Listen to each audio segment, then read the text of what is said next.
Hello बच्चों, how are you all? I hope you all are doing absolutely great. अभी अभी जो हमारा target NEET minor test 10 number हुआ, उसका सॉल्यूशन जो है हम यहाँ पे डिस्कस करेंगे। केमिस्ट्री में जो है हमारे पास जो इनऑर्गेनिक और फिजिकल केमिस्ट्री को मिलाकर जो हमें सिलेबस दिया गया था, उसमें हमें केमिकल काइनेटिक्स जो है वो दिया गया था, प्लस में हमें कंप्लीट पी ब्लॉक जो है वो दिया गया था, एंड प्लस में हमें एस ब्लॉक जो है वो गिवन था। यानी कि ये तीन जो चैप्टर्स थे वो हमें दिए गए थे। तो चलिए देखते हैं फर्स्ट क्वेश्चन, यानी कि केमिस्ट्री सीरीज का फर्स्ट क्वेश्चन और हमारे एग्जाम पेपर का क्वेश्चन नंबर 46 क्या था। आइए, तो क्वेश्चन नंबर 46 जो है वो केमिकल काइनेटिक्स में से हमसे पूछा गया था। क्या क्वेश्चन था? 75% of a first order reaction is completed in 30 minutes. What is the time required for 93.75% of the reaction in minutes? आपको जो मिनट्स में जो है इसकी वैल्यू निकालनी है। यदि प्रथम कोटि की 75% या 75% अभिक्रिया 30 मिनट में पूरी होती है तो 93.75% अभिक्रिया को पूर्ण करने में कितना समय लगेगा। अब इस रिएक्शन के लिए हमें सबसे पहले क्या चाहिए था? इसके सॉल्यूशन के लिए हमें टी हाफ जो है वो पता होना चाहिए, ठीक है। और हमें गिवन क्या है? हमें टी 75% गिवन है, या फिर कह देंगे टी 3/4% हमें जो है वो गिवन है। तो चलिए देखते हैं।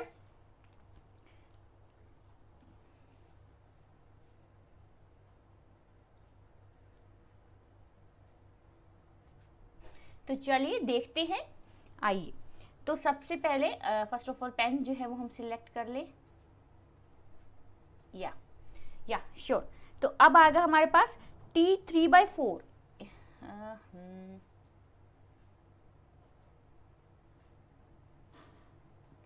T 3/4 जो है T 3/4 या T 70% जो है T 0.7 जो है वो हमें गिवन था। तो उसमें जो है T 3/4 जो है वो हमें दे रखा था। उसके T 3/4 का रिलेशन जो है वो कैसे देखते हैं हम T हाफ से? T 3/4 is equal to 2T half, ठीक है, is equal to 2T half ये होता है। तो हमारे पास कितना दिया हुआ है वैल्यू हमें 30 मिनट्स जो है वो गिवन है। तो हम यहाँ पे क्या कर देंगे, 30/2 इज इक्वल टू मेरे पास आ जाएगा 15 मिनट्स, ठीक है। 15 मिनट्स जो है वो मेरे पास आ गया। चलिए अब क्या होगा? अब देखिए, हमें दे रखा, हमें निकालना क्या है, फाइंड क्या करना है हमें T 0.9375 की वैल्यू जो है वो फाइंड करनी है। और हमें पता है T 0.9375 जो होता है वो इज इक्वल टू होता है 4T हाफ की, 4T हाफ। तो हमारे पास क्या आ गया बच्चों? 4T हाफ के अगर वो इक्वल है तो हो गया 4 × 15 इज इक्वल टू 60 मिनट्स। तो फर्स्ट जो है हमारे क्वेश्चन का आंसर आया है 60 मिनट्स। क्वेश्चन नंबर 46 का हमारा आंसर है 60 मिनट्स। तो यहाँ पे ऑप्शन नंबर डी जो है वो हमारा करेक्ट ऑप्शन था। Option number D is are correct option. आइए, let's move on to next question. Question number 47। Again ये हमारा केमिकल काइनेटिक्स में से पूछा गया था। बहुत इजी जो है वो क्वेश्चन हमसे पूछे गए थे।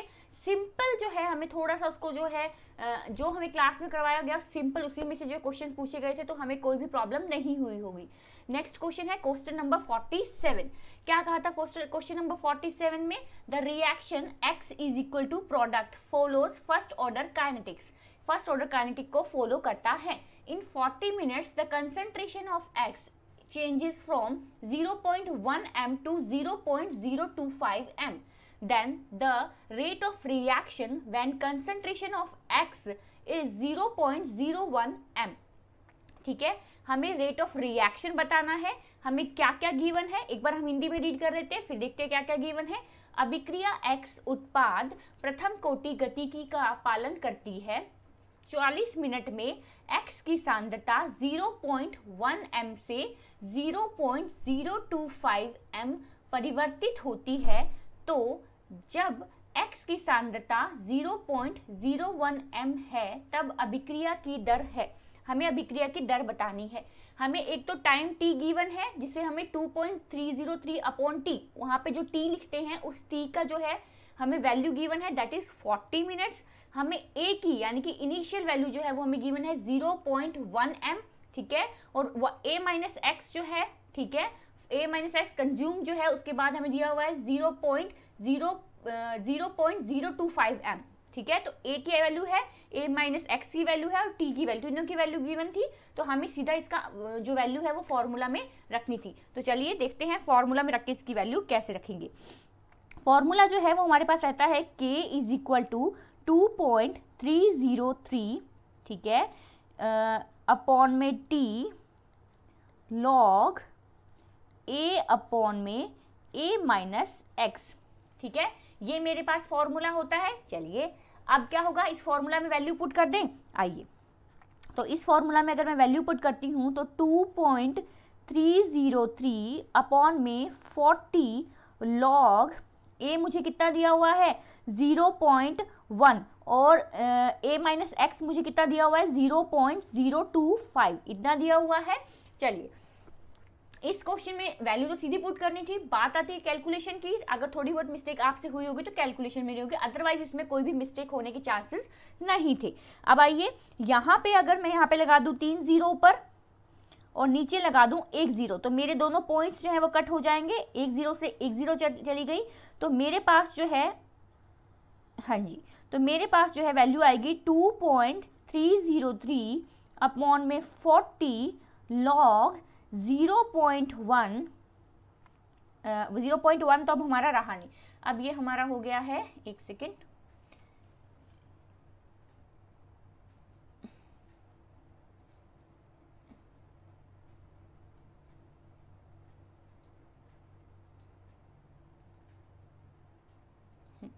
तो ये हमारा लॉग जो है अब हो गया हमारा कितना, लॉग 100 अपॉन में 25, ये हो गया।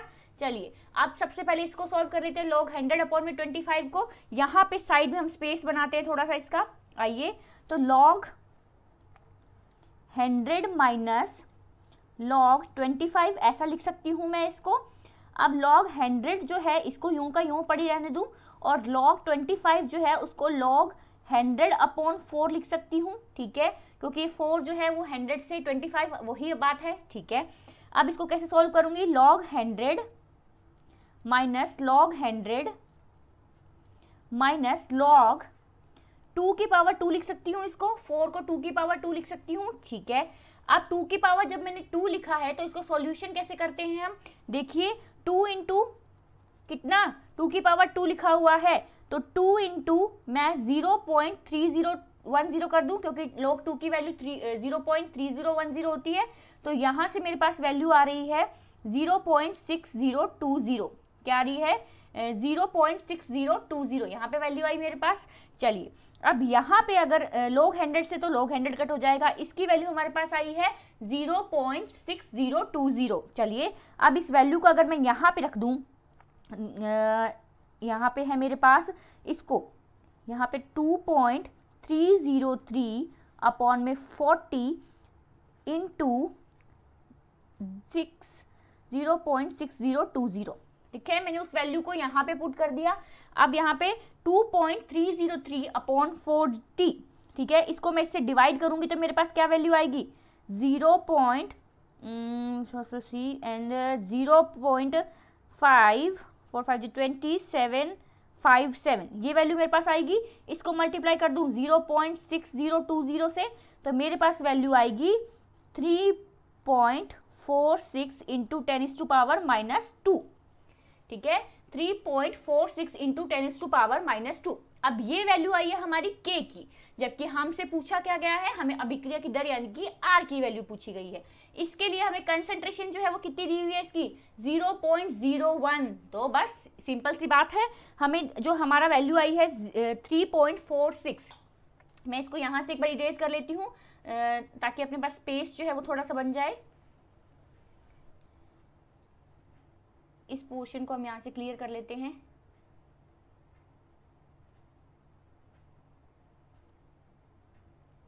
ठीक है, यहाँ से तो हम ये तो सीख चुके हैं कि लॉग से हमने इसको कैसे सॉल्व किया है।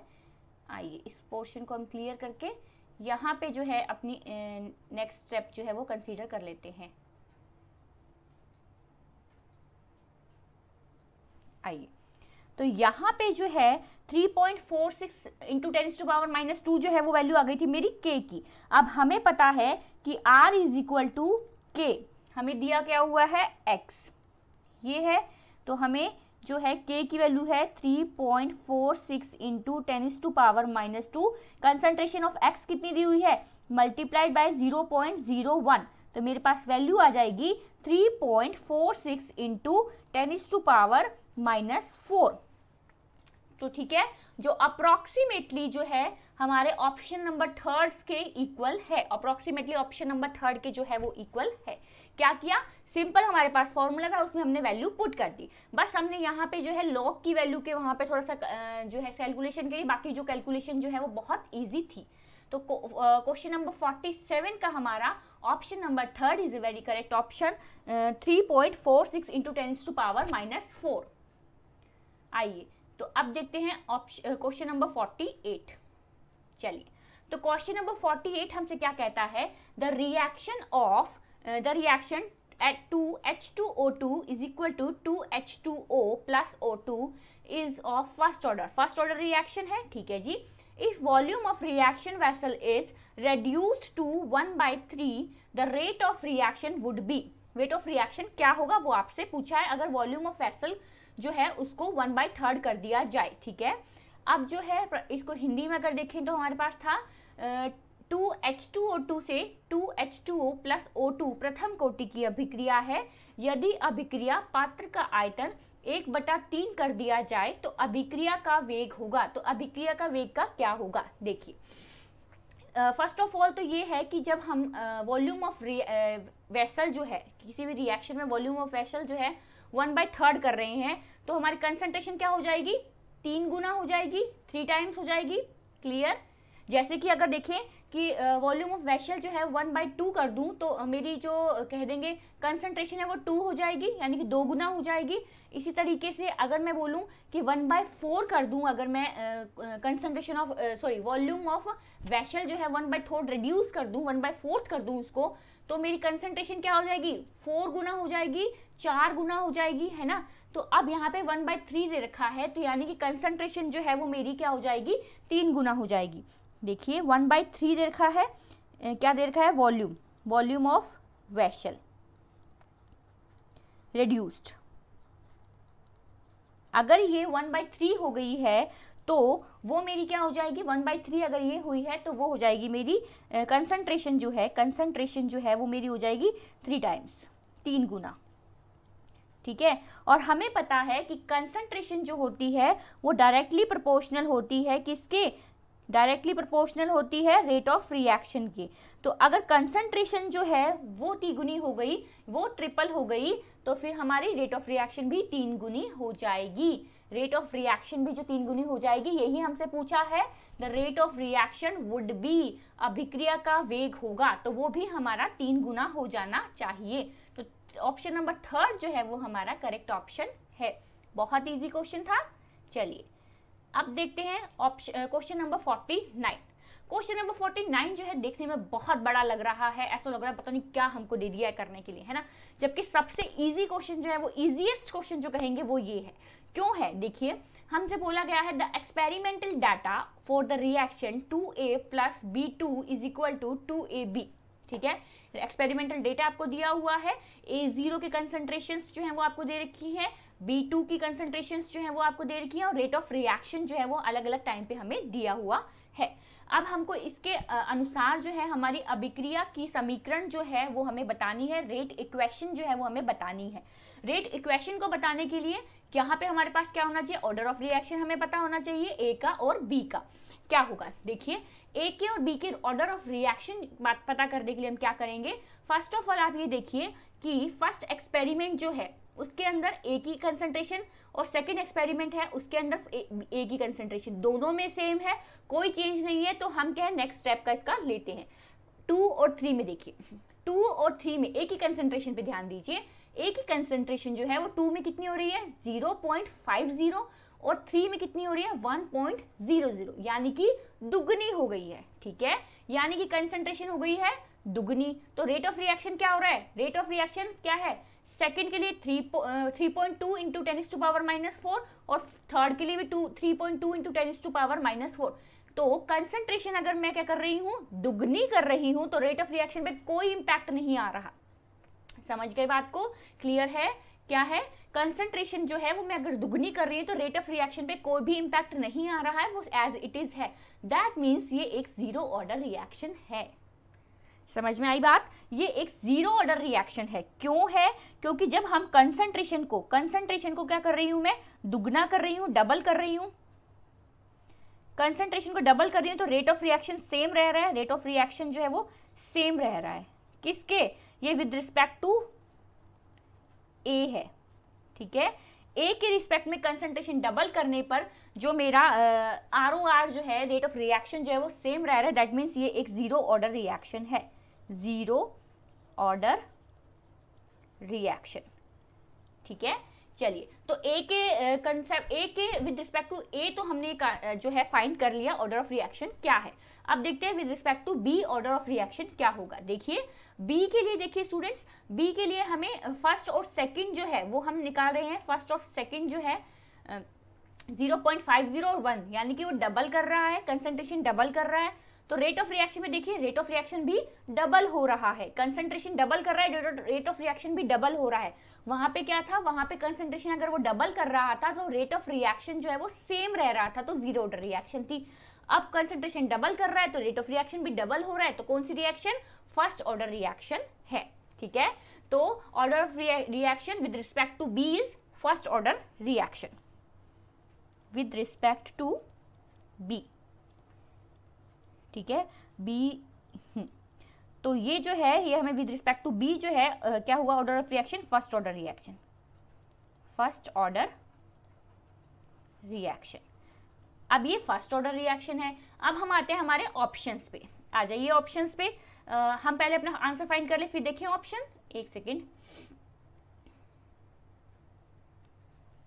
आइए यहां पे अगर मैं देखूं तो मेरे पास क्या रहेगी, K इज इक्वल टू क्या, रेट ऑफ रिएक्शन क्या आ जाएगा? रेट ऑफ रिएक्शन क्या आएगा मेरे पास? K B, ये, ठीक है। तो क्या होगा मेरा ऑप्शन नंबर फर्स्ट मेरा करेक्ट ऑप्शन होगा, क्योंकि ये फर्स्ट ऑर्डर रिएक्शन है। तो यहाँ पे 1 लगा देती हूँ, ठीक है। तो ये है विद रिस्पेक्ट टू ए, तो जीरो ही है, तो ए के ऊपर जीरो लगेगा, तो उसको लिखने की जरूरत ही नहीं है उस टर्म को। तो हम लिखेंगे बी वाली टर्म को, जिसमें जो है एक जो है कह देंगे रेट ऑफ रिएक्शन जो है वो हो जाएगी फर्स्ट ऑर्डर ऑफ रिएक्शन है और उसमें जीरो है, तो इसका रेट ये होगा। तो ऑप्शन नंबर फर्स्ट जो है बच्चों वो हमारा करेक्ट ऑप्शन रहा। 49 नंबर क्वेश्चन का option number first is are correct option. Okay, clear हुआ अच्छे से? कोई प्रॉब्लम तो नहीं है? चलिए अब आते हैं क्वेश्चन नंबर 50 पर। पढ़ें क्या कह रहा है question. And product of the hydrolysis of XeF6, ठीक, XeF6 के जल अपघटन का अंतिम उत्पाद है। अब हमें पता है, हमने हैलोजन फैमिली पढ़ी है, हैलोजन फैमिली में इन सबके निर्माण, इन सबके बनने की जो रिएक्शंस पढ़ी थी, प्लस में इनके हाइड्रोलिसिस की रिएक्शंस पढ़ी थी। तो क्या रहती है हाइड्रोलिसिस की रिएक्शन? Xe, एक सेकेंड,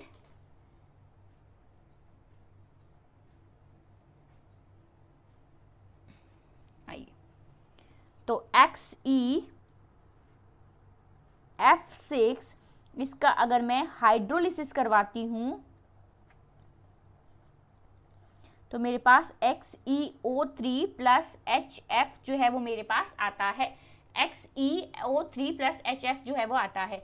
तो हमारे पास ऑप्शन नंबर थर्ड जो है वो इसका करेक्ट ऑप्शन था। XeO3 is a major product in this reaction, ठीक है। तो 50 नंबर क्वेश्चन का हमारा ऑप्शन नंबर थर्ड जो है वो करेक्ट ऑप्शन था। क्वेश्चन नंबर 51 बहुत इंटरेस्टिंग क्वेश्चन है। A metal M readily form its sulfate MS4 which is water soluble. It forms its oxide MO which becomes inert on heating. It forms its insoluble hydroxide MOH2 which is soluble in NaOH solution than M is. एक धातु M शीघ्रता से अपना sulphate MS4 बनाती है जो कि जल में विलय होता है। यह अपना ऑक्साइड MO बनाती है जो कि गर्म करने पर अक्रिय होता है। यह अपना अविलेय हाइड्रोक्साइड MOH2 बनाती है जो कि NaOH विलयन में विलय होता है, तो M है। देखिए, अगर आपको इस तरीके के क्वेश्चन दिए जाते हैं जिसमें आपको रिएक्शंस खूब सारी दी जाती हैं, तो आपको क्या करना होता है, इसमें आप जो है एक एक जो ऑप्शन है उसके थ्रू आंसर फाइंड करने की कोशिश करेंगे। फॉर एग्जाम्पल मुझे दे रखा है ए मेटल M, अब वो मेटल जो है वो Mg भी हो सकता है, Ba भी हो सकता है, Ca भी हो सकता है, Be भी हो सकता है। फॉर्म इट्स सल्फेट MS4, ठीक है, MS4 सल्फेट बनाता है विच इज वाटर सॉल्युबल। अब ये देखिए कि इन चारों में से क्या सभी के सल्फेट वाटर सॉल्युबल हैं या फिर किसके नहीं है, तो उन ऑप्शंस को हम कर देंगे बाहर। जैसे कि मुझे दिया हुआ है इसके अंदर Mg दे रखा है एक मुझे दे रखा है इसके अंदर बेरिलियम, एक मुझे दे रखा है कैल्शियम और एक मुझे दे रखा है बेरियम, ठीक है। अब देखिए क्या करेंगे हम इसमें जो है सबसे पहले वाटर सॉल्युबल सल्फेट कौन कौन बनाता है, मैग्नीशियम और बैरियम जो है वो वाटर सॉल्युबल सल्फेट बनाते हैं, जबकि बैरियम जो है वो बैरियम और कैल्शियम वाटर सॉल्युबल सल्फेट जो है वो नहीं बनाते हैं। कौन बनाता है, मैग्नीशियम और बैरियम बनाते हैं, मैग्नीशियम बेरिलियम बनाते हैं, बैरियम और कैल्शियम जो है वो नहीं बनाते हैं, ठीक है। तो यहाँ से दो जो है मेरे आंसर जो है वो दो तो मेरे कट हो जाते हैं, यहाँ से दो इस राउंड से हो जाते हैं बाहर। तो अब हमारे पास बचता है Mg और हमारे पास बचता है बेरिलियम, ठीक है। उसके बाद इन्होंने बोला it forms it's oxide MO which become inert on heating, ठीक है, दोनों के बनाते हैं, कोई प्रॉब्लम नहीं है। It forms it's insoluble hydroxide MOH, ठीक है। तो फिर ये दोनों इनसॉल्युबल जो है हाइड्रोक्साइड बनाते हैं, चलिए दोनों इनसॉल्युबल हाइड्रोक्साइड बनाते हैं which is soluble in NaOH। अब यहाँ पे गड़बड़ हो जाती है क्योंकि मैग्नीशियम का जो हाइड्रोक्साइड जो होता है वो सॉल्युबल नहीं होता है NaOH में, जबकि हमारा बेरिलियम जो है इसका हाइड्रोक्साइड जो है वो सॉल्युबल होता है NaOH में। क्या रिएक्शन देता है ये सॉल्युबिलिटी के साथ, देखिए ये रिएक्शन देता है BeOH2 प्लस NaOH से Na2 BeO2 प्लस H2O, तो हमें ये रिएक्शन देता है और ये NaOH में सॉल्युबल होता है, जबकि Mg का जो हमारे पास हाइड्रोक्साइड होता है वो सॉल्युबल नहीं होता है NaOH में। तो हमारा ऑप्शन नंबर डी जो है वो हमारा करेक्ट ऑप्शन था। Option number D is are correct option. तो क्वेश्चन नंबर 51 का हमारा डी ऑप्शन जो है वो करेक्ट ऑप्शन रहा। नेक्स्ट है question number 52, on heating anhydrous Na2CO3 is evolved, ठीक है। निर्जलीय Na2CO3 को गर्म करने से निकलती है, CO2 निकलती है, वाटर वेपर निकलती है, CO निकलती है या कोई गैस नहीं निकलती। अब देखिए एनहाइड्रस Na2CO3 को हम कितना भी हीट दे दें, चाहे वो रेडनेस तक हम हीट दे दें, रक्त तप्त लाल होने तक भी हीट दे दें, तो भी ये डिकम्पोज नहीं होगा, ठीक है, तो भी ये डिकम्पोज नहीं होगा, never be decompose, never decompose.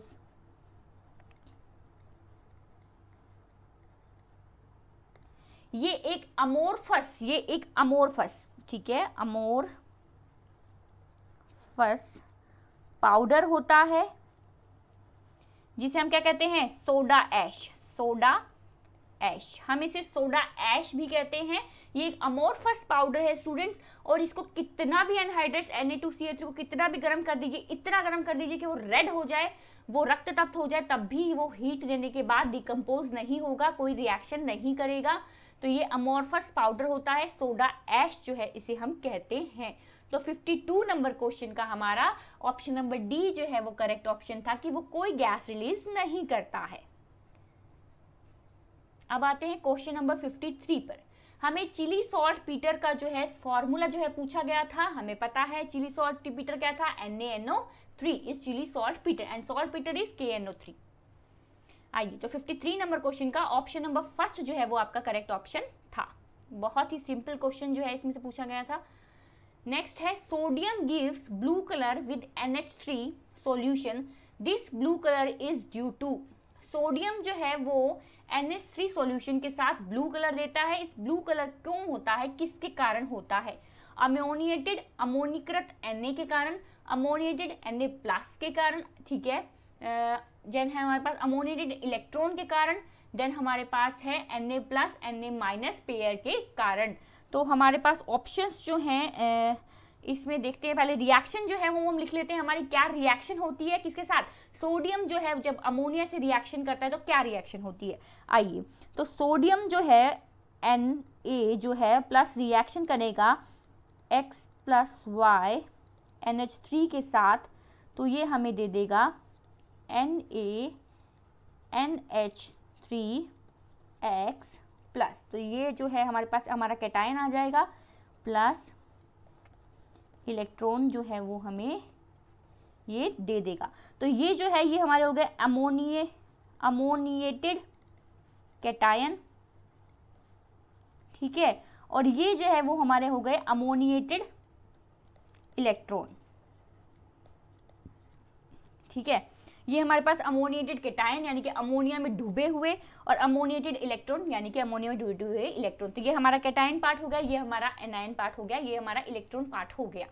अब देखिए, अब इसमें कलर किसके कारण होता है। देखिए ये जो है हमारे पास, एक बार कलर चेंज कर लेते हैं हमारे पेन का, हाँ जी। तो ये जो है इलेक्ट्रॉन वाला पार्ट, जो ये वाला पार्ट है स्टूडेंट्स हमारा, ये वाला पार्ट जो है ये इसमें इलेक्ट्रॉन, ये ब्लू कलर का सॉल्यूशन बनता क्यों है? देखिए इस सॉल्यूशन की दो खास बात होती है, एक तो ये हाईली कंडक्टिव सॉल्यूशन बनता है, ठीक है, दूसरा ये डीप ब्लू कलर का बनता है। क्यों बनता है डीप ब्लू कलर का? इसमें जो हमें इलेक्ट्रॉन, जो अमोनिएटेड इलेक्ट्रॉन जो है वो नजर आ रहे हैं, वो ऑब्जर्व कर लेते हैं किसको? वो ऑब्जर्व करते हैं किसको? रेड वेवलेंथ को। वो रेड वेवलेंथ को ऑब्जर्व कर लेते हैं, ऑब्जर्व, ठीक है, और एमिट किसको करते हैं? ब्लू को। ब्लू वेवलेंथ को एमिट कर देते हैं, जिसके कारण हमें इसका कलर जो है वो डीप ब्लू कलर नजर आता है। क्यों? किसके कारण? अमोनिएटेड इलेक्ट्रॉन के कारण। किसके कारण? अमोनिएटेड इलेक्ट्रॉन के कारण। तो इसका ऑप्शन नंबर 3 जो है वो हमारा, ऑप्शन नंबर सी जो है वो हमारा करेक्ट ऑप्शन है, अमोनिएटेड इलेक्ट्रॉन के कारण। अमोनिएटेड इलेक्ट्रॉन के कारण ऐसा होता है, ठीक है। आइए, तो ऑप्शन नंबर, क्वेश्चन नंबर 54 का कौन सा आंसर रहा हमारा? Option number C, number 56। क्या कहता है क्वेश्चन नंबर 56?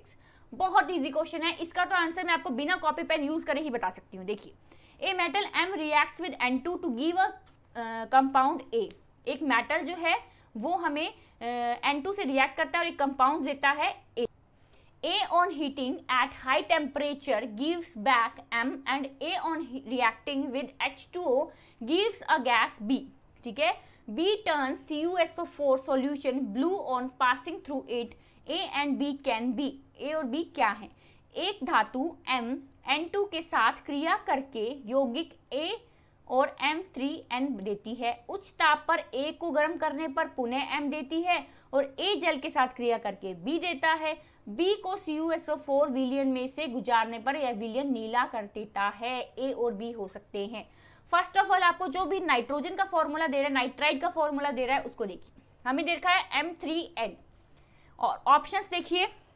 एल्यूमिनियम जो है, एक सेकेंड,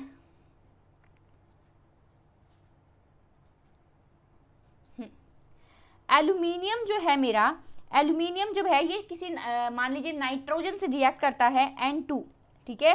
तो नाइट्रोजन भी +3 ऑक्सीडेशन स्टेट में, एल्यूमिनियम भी +3 ऑक्सीडेशन स्टेट में, तो ये क्या बनाएगा? ये तो बनाएगा AlN, ठीक है। अगर मैं बैलेंस करूँ तो 2, बैलेंस करूँ तो 2, तो AlN बनाएगा। और हमें जो नाइट्रोजन के साथ रिएक्शन में फॉर्मूला दे रखा है वो क्या दे रखा है? M3N, तो यानी कि AlN तो हो ही नहीं सकता। तो ऑप्शन नंबर फर्स्ट जो है वो हमारा कट गया। अब आते हैं ऑप्शन नंबर बी पे। ऑप्शन नंबर बी में हमें दे रखा है लिथियम। लिथियम की रिएक्शन जब मैं करवाऊंगी N2 के साथ, तो देखिए मेरे पास आ जाएगा क्या? L3N, और हमें जो नाइट्रोजन का फॉर्मूला दे रखा है उसके अंदर देखिए M3N, तो ये तो हो सकता है, तो लिथियम की पॉसिबिलिटी है, तो ये हमारा कट नहीं हुआ है। Na3, अब हमें ये पता है कि हमने एस ब्लॉक में पढ़ा हुआ है कि सिर्फ एक लिथियम जो है अल्कलाई मेटल्स में जो नाइट्रोजन से रिएक्शन करता है, बाकी के नहीं करते हैं, तो ऑप्शन नंबर 3 जो है वो भी हमारा कट गया। अब आ जाइए ऑप्शन नंबर 4 पे। ऑप्शन नंबर 4 जो है Mg प्लस NH3। अब Mg तो अगर Mg अगर रिएक्शन करेगा N2 के साथ तो क्या बनाएगा, Mg रिएक्शन करके Mg3N2 बनाएगा, ये बनाएगा ना, Mg3N2 बनाएगा। और हमें फॉर्मूला में क्या दे रखा है, M3N। तो यानी कि यहीं से हमारा जो है आंसर, हमें आगे क्वेश्चन पढ़ने की भी जरूरत नहीं पड़ती, तो इसको यहाँ से ही हम मान सकते हैं कि लिथियम वाला जो है वो सही ऑप्शन था। आगे इन्होंने क्या किया है, उसी की रिएक्शन करवा दी है किसके साथ, H2O के साथ। जो आपके पास प्रोडक्ट बना है नाइट्रोजन के साथ रिएक्शन करने पर उसकी H2O के साथ रिएक्शन करवा दी है। और हमें पता है जब इसकी रिएक्शन होती है नाइट्राइड की, किसी भी नाइट्राइड की जब हम उसके साथ रिएक्शन करवाते हैं तो हमारे पास क्या बनता है, अमोनिया गैस रिलीज होती है। कार्बाइड नाइट्राइड की करवाएंगे तो अमोनिया, कार्बाइड की करवाएंगे तो CO2, इसी तरीके से फॉस्फोरस की करवाएंगे तो फॉस्फीन। ये सब जो है हम क्लियर कर चुके हैं हमारे एस ब्लॉक चैप्टर के अंदर। तो ऑप्शन नंबर सेकंड जो है वो हमारा करेक्ट ऑप्शन है, lithium and ammonia, lithium and ammonia. आइए तो आगे बढ़ते हैं, हमारा क्वेश्चन नंबर 57। क्वेश्चन नंबर 57 में क्या कह रहा है, ए solid compound X on heating gives CO2 and a residue. The residue mixed with water Y on passing an excess of CO2 through Y in a water. A clear solution Z is obtained. Clear solution बन रहा है Z। यहाँ पे ध्यान दीजिए, बहुत सारे options तो हमारे यहीं से कट हो जाएंगे, ठीक है। Z is obtained on boiling Z, compound X is reformed, ठीक है। The compound X is ठोस यौगिक X गर्म करने पर CO2 गैस तथा अवशेष देता है। अवशेष को जल के साथ मिलाते हैं तो Y बनता है। Y को CO2 की अधिकता में जल में से गुजारने पर साफ विलयन Z प्राप्त होता है। Z को उबालने पर यौगिक X पुनः बनता है, यौगिक X है।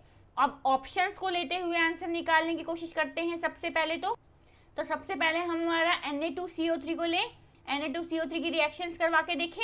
चलिए आइए, इन्होंने बोला है एक solid compound X on heating gives CO2। आप पहले हीट करते हैं किसको, Na2CO3 को, Na2CO3। अब बहुत सारे बच्चे ये सोच रहे होंगे अभी तो मैम ने ये बोला था कि ये हीट नहीं हो सकता, वो एनहाइड्रस Na2CO3 था, और ये जो है ये सिर्फ Na2CO3 की बात कर रहा है, जिससे हमें मिल रहा है Na2O प्लस CO2, ये हमें मिल जाता है। यानी कि हमें Na2 मिल गया रेसिड्यू के रूप में और CO2 मिल गया गैस के रूप में। तो हो सकता है बल्ले बल्ले हमारा यही ऑप्शन करेक्ट हो सकता है ना। The residue mixed with water form Y। अब इस रेसिड्यू को Na2O को H2O के साथ रिएक्शन करवाने पर हमें मिल जाएगा NaOH प्लस H2, ठीक है जी। आगे देखिए, आगे इन्होंने ये बोला है on passing an excess of CO2 through Y। अब इस NaOH में से हमें CO2 पास करवानी है, इस गिव अ क्लियर सॉल्यूशन, ये हमें क्लियर सॉल्यूशन देगा। चलिए देखते हैं, NaOH plus CO2, Na2CO3 plus H2O। अब Na2CO3 जो है वो तो हमारा क्लियर सॉल्यूशन नहीं होता है ना, वो क्लियर सॉल्यूशन नहीं होता है, थोड़ा ब्लरी होता है। तो ये जो है हमारा ऑप्शन नंबर फर्स्ट जो है वो तो क्लियर नहीं है। आइए तो डिलीट कर देते हैं, ऑप्शन नंबर सेकंड को देखते हैं, K2CO3।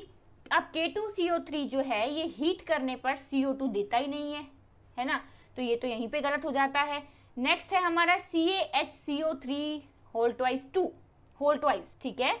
तो और डी ऑप्शन है CaCO3। अब हमें ये पता है CaCO3 और CaHCO3 2 जो है वो आपस में कोरिलेटेड हैं, कहीं ना कहीं ये जो रिएक्शंस करके बनते हैं।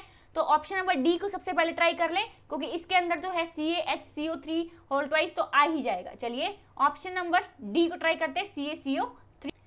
CaCO3 की सबसे पहले जो है हमें रिएक्शन करवानी है किसके साथ, CO2 रिएक्शन करवानी, हीट करना है उसको। CaCO3 को जो है इन्होंने बोला है हीट कर दीजिए, तो आपके पास एक रेसिड्यू प्लस CO2 आ जाएगा। हाँ जी, हमारा रेसिड्यू आ गया। आगे इन्होंने ये बोला है the residue mixed with water forms Y। अब इस रेसिड्यू को हम वाटर के साथ मिक्स कर देंगे, H2O, तो ये हमें दे देगा CaOH2।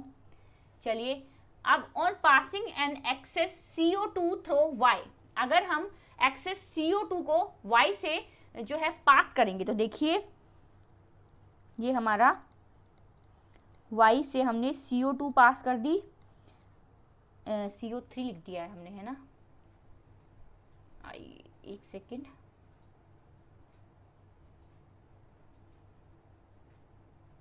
आइए, तो CO2 इज इक्वल टू मेरे पास क्या आ जाएगा, CaHCO3 2। अब इन्होंने क्या बोला है, ये Z आ गया हमारा। On boiling Z compound X is reformed, अब इसको कर दीजिए, Z को हीट करने पर अगेन हमारा CO3 प्लस CO2 जो है वो हमारे पास आ गया। तो देखिए क्या हमारा ए बी क्या था, जल्दी देखते हैं एक बार, इसको ब्लैक पेन से कर लेते हैं, ठीक है। इन्होंने हमें बोला है CaCO3 और X, ठीक है, इसको एक सॉलिड कंपाउंड X, हमने इसको X मान लिया, ये हमारा X है। ये अगर हीट करते हैं हम तो हमें CO2 देता है और एक रेसिड्यू देता है। उस रेसिड्यू को हम अगर वाटर के साथ वो करते हैं, मिक्सअप करते हैं, तो हमें ये Y दे देता है, तो ये हमारा Y हो गया, ठीक है। अब इन्होंने आगे बोला है कि Y को अगर CO2 गैस पास करते हैं Y पे से, तो हमें Z का एक क्लियर सॉल्यूशन मिल जाता है, बिल्कुल सही, ये हमें Z का एक क्लियर सॉल्यूशन मिल गया था। अब इन्होंने बोला कि Z को अगर आप हीट करते हैं तो अगेन आपके पास Y आ जाता है, Z को हमने हीट किया तो अगेन आपके पास X आ जाता है, तो X हमारे पास आ गया। इजी, क्या प्रॉब्लम है, देखिए X को हीट कीजिए, एक आपके पास CO2 बचेगा, रेसिड्यू बचेगा, देन उसको रेसिड्यू की रिएक्शन करवाइए H2O के साथ, तो आपके पास CaOH2 जो है वो आ जाएगा। अब इस Y की रिएक्शन आप CO2 के साथ करवाइए तो आपके पास Z जो है क्लियर सॉल्यूशन आ जाएगा। और अब इस Z जो है उसको आप हीट करेंगे तो आपके पास अगेन जो है आपका X आ जाएगा। तो ऑप्शन नंबर डी जो है वो हमारा करेक्ट ऑप्शन है। 57 नंबर क्वेश्चन का option number D is are correct option. अब है क्वेश्चन नंबर 58। अब ये तो क्वेश्चन है, इसमें there is no SS bond, इसमें हमें सबकी स्ट्रक्चर्स जो है वो ड्रॉ करके देखनी पड़ेगी। तो चलिए देखते हैं एसएस बंद किसमें नहीं है। सबसे पहले हम फर्स्ट ऑप्शन से शुरुआत करें, फर्स्ट ऑप्शन को ड्रॉ करके देखें। आइए, H2O4-2, तो ऐसी कुछ स्ट्रक्चर जो है वो इसकी मैं बना देती हूँ। ये मेरा माइनस चार्ज का, ये मेरा माइनस चार्ज का, ये डबल बॉन्ड, ये डबल बॉन्ड। तो इसमें तो एसएस बॉन्ड है, तो ऑप्शन नंबर ए जो है वो तो हमारा इनकरेक्ट ऑप्शन है। अब आ जाइए ऑप्शन नंबर बी पर। ऑप्शन नंबर बी क्या है मेरे पास, C2O5-2, तो double bond O S, double bond O minus minus double bond O, तो इसमें भी मेरी एसएस बॉन्डिंग बन रही है, दैट मीन्स ये भी मेरा करेक्ट ऑप्शन नहीं है। तो चलिए आ जाइए ऑप्शन नंबर 3 को ड्रॉ करके देखें। आइए, ऑप्शन नंबर 3 यानी कि C, तो S double bond O, double bond O, तो C भी मेरा करेक्ट ऑप्शन नहीं है क्योंकि इसमें भी एसएस बॉन्ड है, तो D तो मेरा करेक्ट ऑप्शन होगा ही। आइए D को ड्रॉ करके देखें।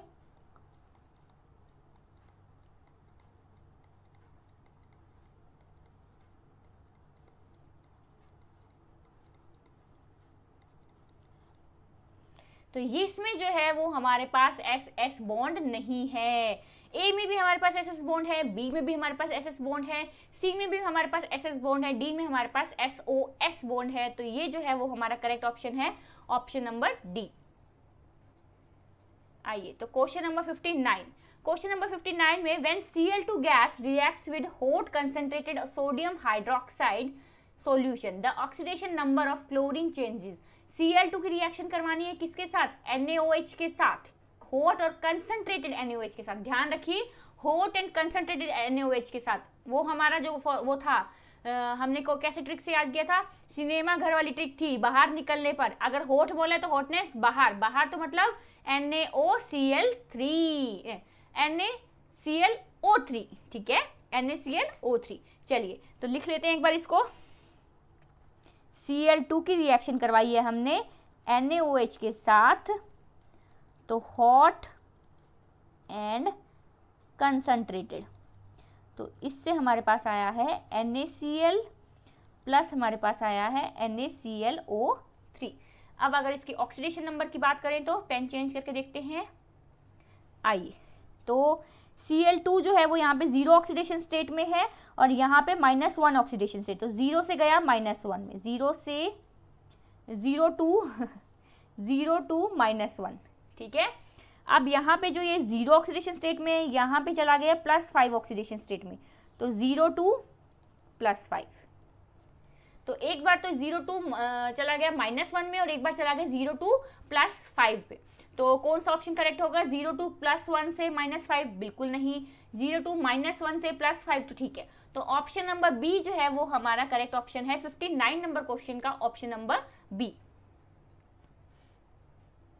आइए, तो नेक्स्ट है which of the following interhalogen is not known. कौन सा इंटरहैलोजन नॉन नहीं है? ये देखिए, IBr बनता है, बिल्कुल अच्छे से बनता है, हमने पढ़ा हुआ है हमारे पी ब्लॉक में। BrF3 ये भी बनता है, IF5 ये भी बिल्कुल इजीली बनता है। हमने उसमें क्या पढ़ा था? हमने पढ़ा था FClBrI, ठीक है। ये इसके साथ भी बनाता है, ये इसके साथ भी बनाता है, ये इसके साथ भी बनाता है, और ये जो है वो इसके साथ बनाता है, इसके साथ बनाता है, और Cl जो है वो हमारा बनाता है F के साथ, और हमारा F जो है वो किसी के साथ भी नहीं बनाता है। ये पढ़ा था हमने इंटरहैलोजन में, ठीक है जी। देन हमने पढ़ा कि ये जो है Cl जो है 7 वाला नहीं बनाएगा, क्योंकि इसके पास इतना जो है स्टेरिक हिंड्रेंस के कारण ये सब नहीं बना पाता, तो Cl F7 जो है वो नहीं बनता है। तो हमारा जो कौन सा ऑप्शन है? ऑप्शन नंबर 4 जो है वो हमारा करेक्ट ऑप्शन है, क्वेश्चन नंबर 60 का option number 4। Next, acidity of diprotic acid in aqueous solution increasing in the order, ठीक है। एसिडिटी का ऑर्डर बताना है, इंक्रीजिंग ऑर्डर। जलीय विलयनों में डाइप्रोटिक अम्लों की अम्लता का सही क्रम है जो अप टू डाउन जाने पर क्या हो रही है? इंक्रीज होती है। हाइड्राइड्स की अम्लता अप टू डाउन जाने पर इंक्रीज होती है। तो हमारा कौन सा ऑप्शन करेक्ट होगा? ओ स्टाइल से टेल पॉलिश, यानी कि S then SE then TE। तो ऑप्शन नंबर फर्स्ट जो है वो हमारा करेक्ट ऑप्शन है, क्वेश्चन नंबर 61 का ऑप्शन नंबर फर्स्ट। नेक्स्ट है, an allotrope of sulphur X is stable at room temperature and has 16 S8 rings in a unit cell and at 95.5 degree Celsius, ठीक है। Converts into another sulphur Y, X and Y respectively are. Sulphur के दो आपको इन्होंने बोला है कि अपर रूप हैं, जो कमरे के ताप पर X जो है वो स्थायी है, X जो है वो Y में परिवर्तित हो जाता है, कितने पर? 95.5 डिग्री सेल्सियस पर। अब हमने ये जो है पी ब्लॉक चैप्टर के अंदर बहुत अच्छे से पढ़ा हुआ है कि अल्फा सल्फर जो है वो बीटा सल्फर में चेंज हो जाता है। अल्फा सल्फर कौन सा होता है? अमोर्फस सल्फर, ठीक है। और ये हमारा मोनोक्लिनिक, याद है ना आपको? ये 95.5 डिग्री सेल्सियस पे 95, एक सेकेंड,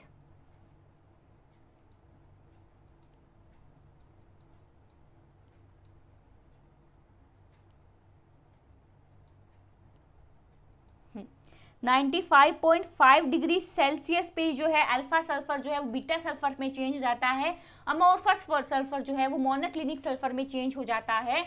और जो हमारा जो ये है अल्फा सल्फर जो है वो हमारा स्टेबल होता है बिफोर 95.5 डिग्री सेल्सियस, और हमारा बीटा सल्फर जो है वो स्टेबल होता है आफ्टर 95.5 डिग्री सेल्सियस। तो रूम टेम्परेचर पर हमारा X जो है वो स्टेबल होता है। तो इसका ऑप्शन नंबर फर्स्ट जो है वो करेक्ट ऑप्शन था, अल्फा और बीटा सल्फर, अल्फा और बीटा सल्फर। तो 62 नंबर क्वेश्चन का option number first is are correct option. Next, acidic strength of oxo acids of halogens in this order, in इस order. Halogens के oxo अम्लों की अम्लीय सामर्थ्य का सही क्रम है। अब हमें पता है कि जिसकी इलेक्ट्रोनेगेटिविटी ज्यादा उसकी अम्लीय सामर्थ्य भी ज्यादा। तो यहाँ पे HO तो सेम है, इनका कोई भी जो है यहाँ पे कंसीडर नहीं कर सकते हम इसको, क्योंकि सेम है सब में। तो यहाँ पे सबसे ज्यादा इलेक्ट्रोनेगेटिव कौन है? फ्लोरीन सबसे ज्यादा इलेक्ट्रोनेगेटिव है, तो इसकी एसिडिटी जो है, इसकी एसिडिक स्ट्रेंथ जो है सबसे ज्यादा होगी। तो fluorine, then chlorine, then bromine, then iodine. तो ऑप्शन नंबर फर्स्ट जो है वो हमारा करेक्ट ऑप्शन रहेगा, fluorine, then chlorine, then bromine, then iodine. Okay, option number first. तो 63 नंबर क्वेश्चन का ऑप्शन नंबर फर्स्ट जो है वो हमारा करेक्ट ऑप्शन है। 64 नंबर क्वेश्चन में 64 नंबर ऑप्शन जो है, निम्न में से कौन सा क्रम सामने लिखे गुणधर्म के अनुसार नहीं है? जो नहीं है वो हमसे पूछा गया है। देखिए, ऑक्सीडाइजिंग पावर का अगर देखा जाए तो फ्लोरीन की सबसे ज्यादा है, देन क्लोरीन की, देन ब्रोमीन की, बिल्कुल सही। इलेक्ट्रोनेगेटिविटी फ्लोरीन की सबसे ज्यादा होती है, हमें पता है, क्लोरीन ब्रोमीन, बिल्कुल सही।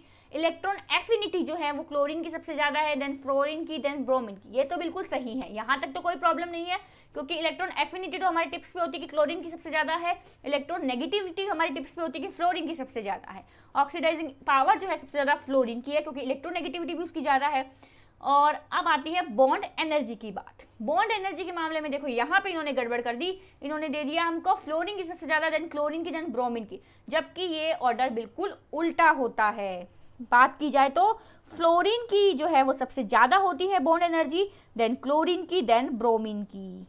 तो ये ऐसा होना चाहिए था, ये मैंने भी उल्टा ही लिख दिया है शायद, है ना। चलिए, तो इसको एक बार इरेज करके वापस लिखते हैं। हाँ, तो अकॉर्डिंग टू जो कहेंगे, अकॉर्डिंग टू राइट जो सीरीज जो होगी उसके अकॉर्डिंग क्या होगा, ब्रोमीन की सबसे ज्यादा होगी, देन क्लोरीन की होगी बच्चों, देन फ्लोरीन की होगी। तो ये जो है इसका सही क्रम होना चाहिए था, जो कि इसमें गलत दिया हुआ है। तो क्वेश्चन नंबर 64 का option number D is are correct option. अब आते हैं 65 नंबर क्वेश्चन पे। What is the major product formed when sodium metal dissolved in liquid ammonia? Sodium metal को डिसॉल्व करना है आपको लिक्विड अमोनिया में, सोडियम को लिक्विड अमोनिया में डिसॉल्व करना है। In liquid ammonia reacts with oxygen, और इसको जो है ऑक्सीजन से रिएक्ट करवानी है, एंड देन सल्फ्यूरिक एसिड। पहले ऑक्सीजन से रिएक्ट करवा लेते हैं, प्रोडक्ट निकाल लेते हैं, फिर हम सल्फ्यूरिक एसिड से दिखेंगे। ऑक्सीजन से रिएक्ट करने पर ये बनाता है Na2O। अरे ये तो सोडियम का ऑक्साइड बना लिया। ये ऑक्साइड कौन सी प्रवृत्ति का होता है, कौन से नेचर का होता है? बेसिक नेचर का। बेसिक नेचर का है तो किससे रिएक्ट करेगा? एसिड से। तो सल्फ्यूरिक एसिड से रिएक्ट करवा दीजिए। Na2O plus H2SO4 is equal to Na2SO4।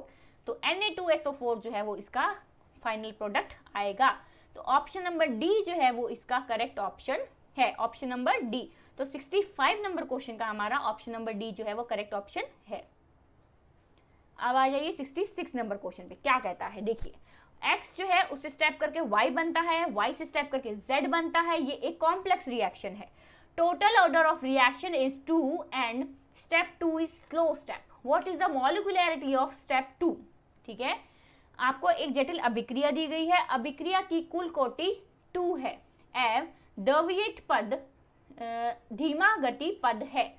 तो द्वितीय, आई थिंक इज कॉल्ड द्वितीय पद की अणुसंख्यता होगी।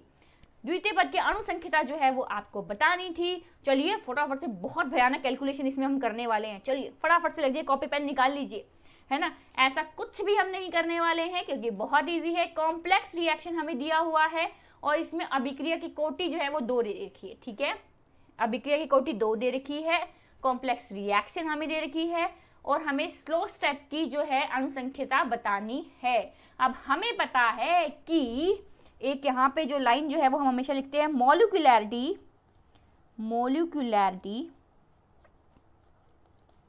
ऑफ स्लोवेस्ट स्टेप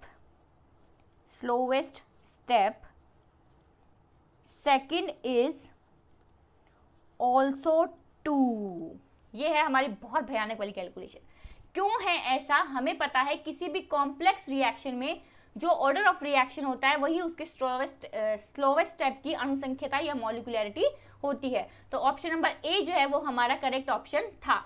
तो 2 जो है वो इसका सही आंसर है, क्योंकि वो कॉम्प्लेक्स रिएक्शन की बात कर रहे हैं। तो molecularity of slowest step second is also 2। आइए, in an attempt to compare the half-life of 2 radioactive elements A and B, a scientist set aside 400 grams of each.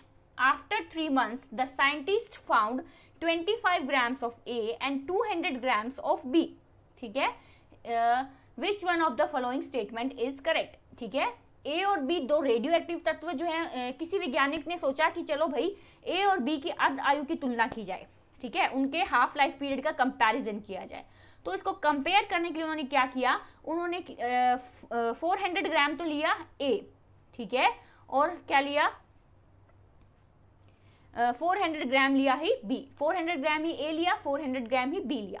After 3 months उन्होंने देखा कि ए के उनके पास 25 ग्राम्स बच रहे हैं और बी का उनके पास 200 ग्राम्स बच रहा है। देखिए ए जो है वो 400 ग्राम था, 400 ग्राम्स था, वो उससे हो गया 200 ग्राम्स, हाफ हो गया, फिर वो उससे हो गया 100 ग्राम्स और हाफ हो गया, फिर वो उससे हो गया 50 ग्राम्स और हाफ हो गया, फिर वो उससे हो गया 25 ग्राम्स, ठीक है। तो कितनी बार आधा हुआ ये, 1 2 3 4 टाइम्स जो है ये कम हो गया इससे, ठीक है। ए अंडरगोज 4 हाफ लाइफ्स। इसी तरीके से अगर बी की बात किया जाए तो ये 400 से हो गया 200, तो कितनी हाफ लाइफ, सिर्फ 1 हाफ लाइफ जो है इसने ली। तो क्या लिख सकते हैं इसके लिए, बी अंडरगोज कितना half life, B undergoes 1 half life, B undergoes 1 half life, 1 half life. तो क्या हो गया, T half of B is equal to 4 into T half of A, उसका 4 गुना है, 4 टाइम्स है। तो ऑप्शन नंबर बी जो है वो हमारा करेक्ट ऑप्शन था, half life of B is 4 times of A, ठीक है। Option number B is are correct option. तो 67 नंबर क्वेश्चन का ऑप्शन नंबर बी जो है वो करेक्ट ऑप्शन है। आइए तो 68 नंबर क्वेश्चन में the half life period of a first order reaction is, first order reaction का हाफ लाइफ पीरियड जो है वो क्या होता है, क्या बोला है, फर्स्ट ऑर्डर रिएक्शन का हाफ लाइफ पीरियड क्या जो है उसका क्या रहेगा, independent of initial concentration, initial concentration का इंडिपेंडेंट होगा, proportional to initial concentration, initial concentration का प्रोपोर्शनल होगा, inversely proportional to initial concentration, inversely proportional होगा इनिशियल कंसंट्रेशन का, या फिर inversely proportional to the square of the initial concentration, प्रारंभिक सांद्रता के वर्ग के व्युत्क्रमानुपाती होगा।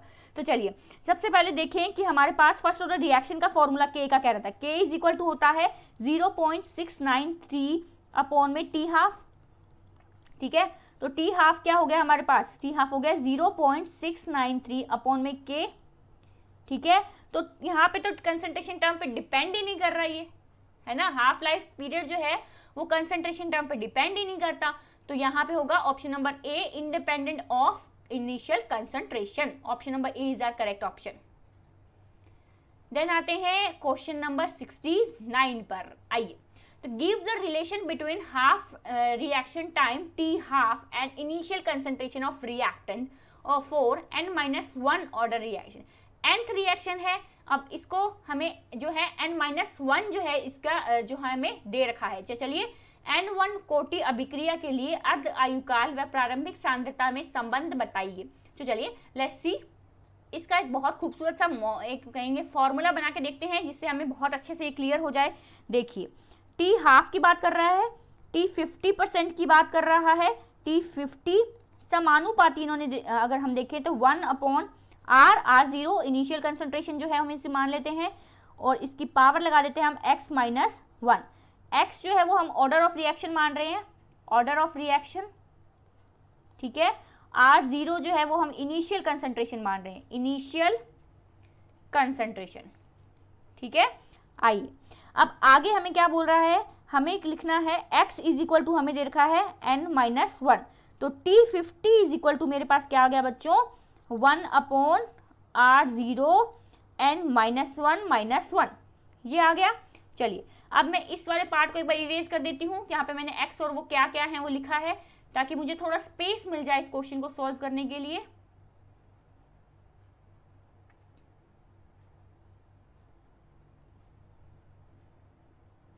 आइए ठीक है, तो यहाँ पे जो है मैं स्पेस बना लेती हूँ मेरे लिए। अब T half 1 upon R0 n-2, ठीक है। अब देखिए क्या हमारे पास ऐसा कोई ऑप्शन दे रखा है, नहीं, हमें जो फ्रैक्शनल में 1/r दे ही नहीं रखा, हमें सिर्फ r दे रखा है। तो अब हम इसको कर देंगे उल्टा। तो उल्टा करने के लिए क्या होगा, तो T50 समानुपाती डायरेक्टली प्रोपोर्शनल 2 - n, यूं कर दूं मैं। तो इसका ऑप्शन नंबर बी जो है वो मेरा करेक्ट ऑप्शन था। 69 नंबर क्वेश्चन का ऑप्शन नंबर बी जो है वो करेक्ट ऑप्शन था। 70 number question, which one of the following statement for the order of reaction is not correct, नहीं है जो करेक्ट वो बताना है। कोटि प्रायोगिक रूप से निकाली जा सकती है।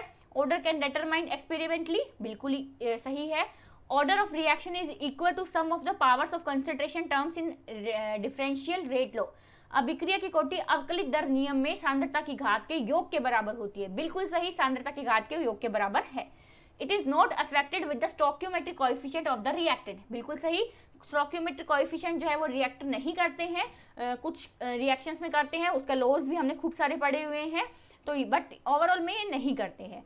डी है order can not be fractional, order fractional नहीं हो सकता, तो ऑप्शन नंबर डी जो है वो करेक्ट नहीं है, ऑर्डर फ्रैक्शनल हो सकता है। तो डी नंबर ऑप्शन जो है वो इसका हमारा करेक्ट ऑप्शन था 70 नंबर क्वेश्चन का ऑप्शन नंबर डी। अब आ जाते हैं हमारे नेक्स्ट क्वेश्चन पे, दैट इज क्वेश्चन नंबर 71।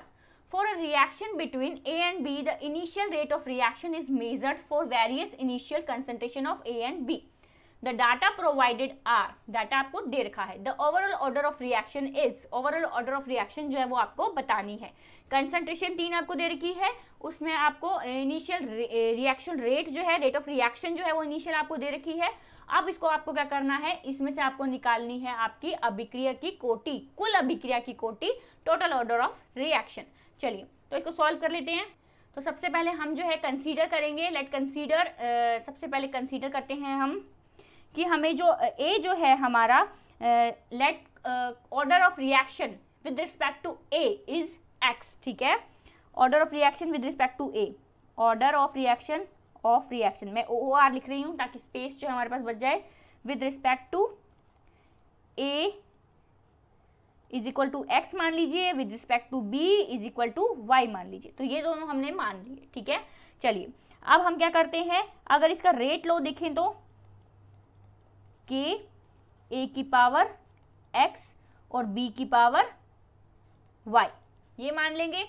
चलिए अब आगे क्या बोल रहा है, आगे है हमारे पास 5 इंटू, अब हम देखते हैं एक एक स्टेप बाय स्टेप लेने की कोशिश करते हैं। 1 और 2 जो है हमारे इक्वेशन जो है, 1 और 2 जो है हमारा एक्सपेरिमेंट जो है उसको हम ट्राई करते हैं।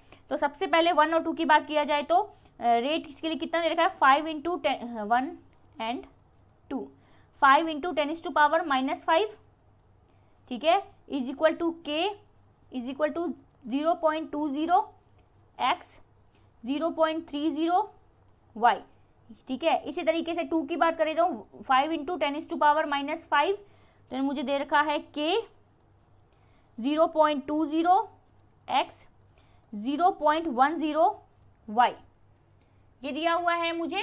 चलिए अब इसको सॉल्व कर लेते हैं हम एक बार। हम क्या कर देंगे, डिवाइड कर देंगे दोनों को एक दूसरे से, तो डिवाइडिंग इक्वेशन 2 and 1, तो क्या हो जाएगा 5 इंटू 10⁻⁻5 अपॉन में 5 इंटू 10⁻⁻5, तो ये तो हो जाएंगे कैंसिल। इधर आ जाइए, के का 0.20 एक्स और के का 0.20 एक्स, ये भी हो जाएगा कैंसिल, ठीक है। इतना पोर्शन तो हमारा हुआ कैंसिल। तो नेक्स्ट हमारे पास बचता है 0.10 वाई एंड 0.30 वाई, ये बचता है हमारे पास। ये सारा पोर्शन तो हमारा, इतना पोर्शन तो हमारा ऑलरेडी कैंसिल हो चुका है, तो इतना हमारे पास बचता है। अब इसमें से अगर मैं इसको यूँ ना करके इज इक्वल टू 1 है ये, तो 1 इज इक्वल टू 0.10 अपॉन में 0.30, इसको पूरा x मान लूँ, सॉरी y मान लूँ, ठीक है। अब किसी की पावर जो है इज इक्वल टू y कब होती है, जब उसमें 0 लगा हुआ होता है, तो y इज इक्वल टू यहाँ पे क्या आ जाता है 0, तो y इज इक्वल टू 0 आ जाता है, यानी कि y के संदर्भ में कोटि जो है वो हमें मिल गई है 0। अब ये तो था हमारा फर्स्ट और सेकंड का, अब सेकंड और थर्ड एक्सपेरिमेंट को ट्राई करके देखते हैं। तो चलिए आइए इसको एक बार इरेज कर देते हैं। आइए इरेज, अगर आप इसे कॉपी करना चाह रहे हैं तो फटाफट से आप इसे कॉपी कर सकते हैं, एक सेकेंड।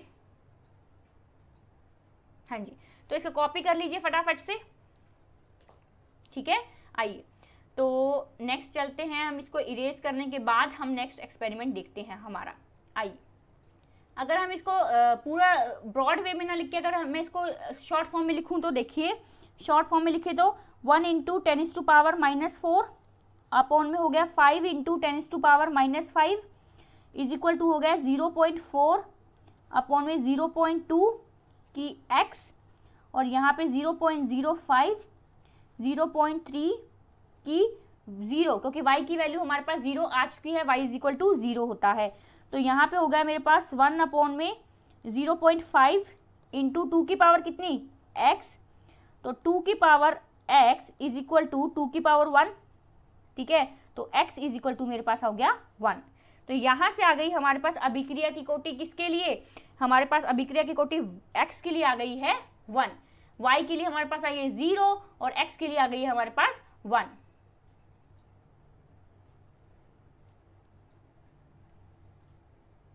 तो क्वेश्चन नंबर 72 हमसे क्या कहता है, the rate of a chemical reaction depends upon, एक केमिकल रिएक्शन का रेट डिपेंड करता है टाइम पर, प्रेशर पर या सांद्रता पर, ठीक है। तो ये तीनों पे डिपेंड करता है, टाइम पर भी, कंसंट्रेशन पर भी और प्रेशर पे भी। तो ऑप्शन नंबर 4 जो है वो इसका करेक्ट ऑप्शन था, all of these. Option number 4 is correct option, all of these. आइए तो अब चलते हैं क्वेश्चन नंबर 73 पे। क्वेश्चन नंबर 73 जो है वो हमें टी एवरेज का, टी 50 का और टी 75 का रिलेशन बताना है कि इनका क्या रिलेशन है इंक्रीजिंग ऑर्डर में, ठीक है। फर्स्ट ऑर्डर रिएक्शन के लिए बताना है टी एवरेज का, टी 50 का, टी 75 का। सबसे इजीएस्ट वे अगर इसको निकालने का बोलेंगे, अगर ये आपको कंफ्यूजिंग लगता है तो इजीएस्ट वे क्या होगा, हम इसका रेशो जो है वो पहले फाइंड कर लेते हैं। चलिए तो रेशो अगर फाइंड करें तो टी एवरेज जो है हमारे लिए, एक सेकेंड, टी एवरेज जो है वो हमारे पास होता है 1/k। टी एवरेज जो है वो हमारे पास होता है, T average is equal to होता है 1/k। के जो है वो हमारा रेट कांस्टेंट है, यहाँ पे हमें पता है ना। चलिए और टी हाफ की अगर बात करें तो क्या होता है, वो फर्स्ट ऑर्डर रिएक्शन के लिए 0.693 अपॉन में के ये होता है। और अगर इसको टी एवरेज की तरफ से देखा जाए तो क्या होगा हमारे पास 0.693 इंटू टी एवरेज, ठीक है। अब टी 75% देखा जाए तो वो क्या होता है 2 इंटू टी हाफ। अभी हमने जो है हमारे एक पहले क्वेश्चन आया था टी 3/4, उसमें भी इसको सॉल्व किया था, तो 2 इंटू टी बाय हाफ। तो इसको मैं यूं भी लिख सकती हूँ 2 इंटू 0.693 इंटू टी एवरेज, ऐसा भी इसको लिख सकती हूँ। चलिए अब ये तो हो गए हमारे पास, हमने इनकी वैल्यूज निकाली है। अब हम इनको रेशो में रख देते हैं। आइए इसको इरेज कर लें एक बार। अब हम इनको रेशो में रख देते हैं। तो T average ratio T half ratio T 3/4। तो टी एवरेज जो है वो हमारे पास टी एवरेज ही था, टी 1/2 को हमने लिखा था 0.693 इंटू टी एवरेज, और ये हो गया 2 इंटू 0.693 इंटू टी एवरेज। तो 1/0.693 ये हो गया हमारे पास। अब क्यों किया हमने 1/0.693, हम हर एक को किससे कर देंगे, डिवाइड कर देंगे 0.693 से। यहाँ पे 0.693 है हमारे पास, तो इसको भी हमने लिख दिया 0.693, इसको भी डिवाइड कर दिया। अब इसको जो है वो हमने कर दिया 2 इंटू 0.693 और इसको भी 0.693 से हमने कर दिया डिवाइड। समझ रहे हैं बात को। देखिए टी एवरेज जो है, ये वाला टी एवरेज जो है वो हमने निकाला, टी हाफ जो है वो हमने निकाला, टी 3/4 हमने निकाला। टी एवरेज जो है वो उसके ही टी एवरेज के रिलेशन के साथ इन सबके रिलेशन रखे हैं। टी एवरेज और इसका होगा 0.693 इंटू टी एवरेज, इसका होगा 2 इंटू 0.693 इंटू टी एवरेज। अब टी एवरेज की जगह पे आ गया 1, यहाँ पे आ जाएगा 0.693 और यहाँ पे आ जाएगा 2 इंटू 0.693। अब इस इक्वेशन को डिवाइड कर देना है किसके साथ, 0.693 के साथ। तो इधर भी हमने 0.693 के साथ डिवाइड कर दिया, इधर भी हमने 0.693 के साथ डिवाइड कर दिया, और इधर भी हमने 0.693 के साथ डिवाइड कर दिया। अब इधर 0.693 से 0.693 कट गया, इधर भी 0.693 से 0.693 कट गया, ठीक है। तो अब देखिए हमारे पास वैल्यू आती है 1.4 divided by 1 ratio 1 and ratio 2। तो ये हमारे पास आता है इन तीनों का रेशो, जिसमें सबसे ज़्यादा जो है वो हमारा 75 वाला है, देन हमारा एवरेज वाला है, और देन हमारे पास आ जाएगा हमारा 50 वाला, ठीक है। तो क्या हुआ, 50 वाला हमारा 1 है, एवरेज वाला 1.4 है, ये हमारा 2 है। तो हमारे पास ऑप्शन नंबर फर्स्ट जो है वो हमारा करेक्ट ऑप्शन होगा, जिसमें है T75 is 2, T average is 1.4, T50 या फिर T हाफ जो हो जाएगा वो है हमारा 1। तो ऑप्शन नंबर फर्स्ट जो है वो हमारा करेक्ट ऑप्शन था 73 नंबर क्वेश्चन का। आइए आगे है question number 74। Time required for completion of ionic reaction is comparison to molecular reaction is, ठीक है। हमें पता है आयनिक जो है रिएक्शन जो है वो जल्दी कंप्लीट होती है, क्योंकि आयंस जो हैं उसमें होते हैं, और आयंस जो है फटाफट से रिएक्शन करके जो है जल्दी रिएक्शन कंप्लीट करते हैं। तो मैक्सिमम जो है टाइम नहीं लगता, मिनिमम टाइम लगता है, तो इसमें होगा कम समय लगता है। चलिए तो अब है question number 75। The rate constant के फॉर रिएक्शन, एक रिएक्शन जो है वो आपको दे रखी है, उसके लिए रेट कांस्टेंट दे रखा है 2.3 × 10⁻⁻² सेकेंड इनवर्स। अब देखिए सेकेंड इनवर्स दे रखा है, दैट मीन्स ये क्या है, ये टाइम इनवर्स आपको यूनिट दे रखी है, और टाइम इनवर्स किसकी यूनिट होती है, फर्स्ट ऑर्डर रिएक्शन की यूनिट होती है। दैट मीन्स हमें एक फर्स्ट ऑर्डर रिएक्शन का पूछा गया है, ठीक है। किसका पूछा है, फर्स्ट ऑर्डर रिएक्शन का। विच equation given below describe the change of N2O5 with time. आपको चेंज जो है डिस्क्राइब N2O5 का वो करना है, और उसकी इक्वेशन जो है वो आपको बतानी है। तो बहुत इजी क्वेश्चन था, देखने में बहुत लेंदी है बट है बहुत ही ज़्यादा इजी। तो चलिए फटाफट से इसको सॉल्व कर लेते हैं। सॉल्व तो इसमें कुछ करना ही नहीं है, सीधा सीधा आंसर ही हमारे पास पड़ा है। आइए अगर बात करें फर्स्ट ऑर्डर रिएक्शन है, तो मेरे पास हो जाएगा N2O5 से 2NO2 प्लस हाफ O2, ये दिया हुआ है। तो फर्स्ट ऑर्डर रिएक्शन के लिए K is equal to 1/T log on X, ये होगा मेरे पास। चलिए तो अब जो है मेरे पास वैल्यू दे रखी है किसकी, प्रारंभिक हमें दे रखी है N2O5 0, तो यहाँ पे 1/T, तो लोगन जो है मैं इसको कर दूँ 1/T। अब हमें जो ऑप्शंस देखिए एक बार, इसमें ऑप्शन में हमें वैल्यू निकालनी है, KT को है डिफरेंट रखना है, किससे, KT को इक्वेशन से डिफरेंट रखना है। तो यहाँ पे T को मैं यहाँ लेके चली जाऊँ, तो लोग हो गया मेरे पास N2O5 की इनिशियल कंसंट्रेशन दे रखी है तो 0, और टाइम के साथ N2O5T ये दे रखी है हमें। ये हमारे पास इक्वेशन जो है, फाइनल इक्वेशन जो है वो ये आएगी, ठीक है। अब इसको चाहे तो मैं इधर लिख दूं, N2O5 को इधर लेके चली जाऊं, चाहे नहीं लेके जाऊं। अब हम जो है इसका जो आंसर जो है वो हमारे ऑप्शंस के अकॉर्डिंग देखेंगे, log 1 की देखेंगे। आइए तो ये हो गया मेरे पास ऑप्शन नंबर फर्स्ट। देखिए ऑप्शन नंबर फर्स्ट में प्लस KT, तो इधर दे रखा है, तो ये तो ऑप्शन करेक्ट नहीं है हमारा। सेकेंड नंबर ऑप्शन में देखिए हमारे पास N2O5 0, N2O5T is equal to -KT, नहीं ये भी ऑप्शन हमारा करेक्ट नहीं है। log 10 दे दिया है, प्लस में log 10 N2O5 -KT दे दिया, तो ये भी हमारा करेक्ट नहीं है। तो अब है नेक्स्ट हमारा log on N2O5 0 से T is equal to KT, तो ऑप्शन नंबर D जो है वो हमारा करेक्ट ऑप्शन है। तो क्वेश्चन नंबर 75 का ऑप्शन नंबर D जो है वो हमारा करेक्ट ऑप्शन था। Question number 75 option number D। तो यहाँ तो है जो हमारे जो इनऑर्गेनिक के और फिजिकल के क्वेश्चंस थे उनको हमने सोल्व कर लिया। कोई भी क्वेश्चन इस बार हमारा डाउट में नहीं था, बहुत शानदार जो है पेपर बना था, और जो कहेंगे बहुत इजी वे में हमने इसको सॉल्व कर लिया। तो ऐसे ही और बहुत सारे क्वेश्चंस के लिए और ऐसे ही प्रैक्टिस के लिए बने रहिए आप हमारे साथ, आपके अपने यूट्यूब चैनल पे सिंथेसिस ऑनलाइन क्लासेस।